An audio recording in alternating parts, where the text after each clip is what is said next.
আঙ্গুলের সমানও মূর্তি আছে, আছে না নাই? জোরে বলেন, আছে না নাই? আমরা মূর্তির পূজা করি না, কিন্তু মূর্তি তো আমাদের এলাকার হিন্দু সমাজের মূর্তি মাঝে মধ্যে গাড়ি দিয়া লইয়া ওই সুরমা নদীতে ফালাইয়া দেয়। আমরা এই মূর্তিগুলা আমরা চৌকো ফরিনি না ফরে না? সত্য কথা বলেন, আমরা তারার ধর্মের বিরোধিতা করছি না। তারা যে পূজার সময়ে গাড়ি দিয়া লইয়া মূর্তিগুলা যায়, আমরা গাড়ি দিয়া চলি, রিক্সা দিয়া চলি, দোকানে বুয়ার থাকি, এরা যখন লইয়া ওই কিনবিজের নিচে আপনার ধাক্কা দিয়ে ফেলে দেওয়ার জন্য যায়, আমরা দেখি না? দেখি না? এই মূর্তিগুলা বড় আছে, ছোট আছে, বড় ছোট আছে না নাই? আজকের কথা কইলাম আপনারা রে, আমি সিএনজিটা বন্দর গেছি, আমি তারার ধর্মনে কটাক্ষ করতেছি না, বুঝাইবার জন্য বলতেছি।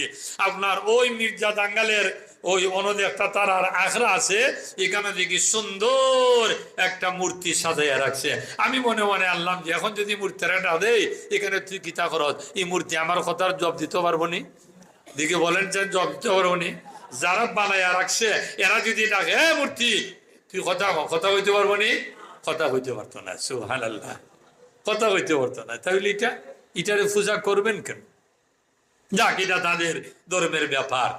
আল্লাহ যদি কথা হওয়ায় ওই ছোট্ট আঙ্গুলের সমান একটা মূর্তি বানাইয়া আবু জেহেল রসুলের সামনে গেছে আর কয় মোহাম্মদ খোসান আমার মুইটো গীতা আছে।